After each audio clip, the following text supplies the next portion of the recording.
Çka nëse pagun dikon me boaj për ty çka don ti, ama bash çka do që ti don.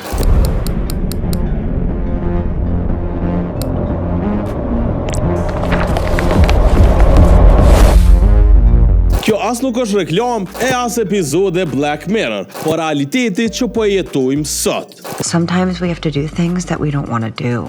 Platforma e njohur e meme coins, Pump.fun, sapo ka lansuar një aplikacion të ri të quajtur Go.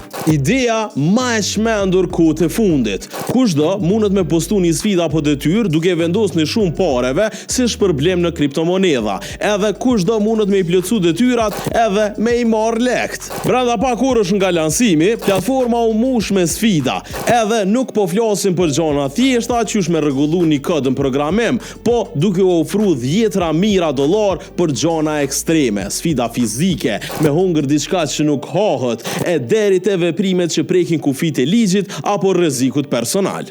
Nëse dikush e vërteton me vetë që e ka kryer detyrën, kontrata inteligjente i lshon paret automatikisht. Ky model ka hap menjëherë debate etike. Meqense mundesh me pagu për çfarë do lloj detyre, ka pas raste të sfidave që kanë nxit lëndime vetjake, dëmtime të pronës publike apo ngacmime në jetën reale. Modernizimi i përmbajtjeve në platforma të tilla të decentralizuara është horrori më i madh i rregullatorëve. Pyetja për sot është: a është kjo e ardhmja e ekonomisë internetit apo thjesht një eksperiment social që ku me dal shumë shpejt jashtë kontrollit? Por çka kishe bo ti për €10,000? Let me know në komente e mos harroni me bo follow Urban FM në krejt platforma sociale e subscribe në YouTube.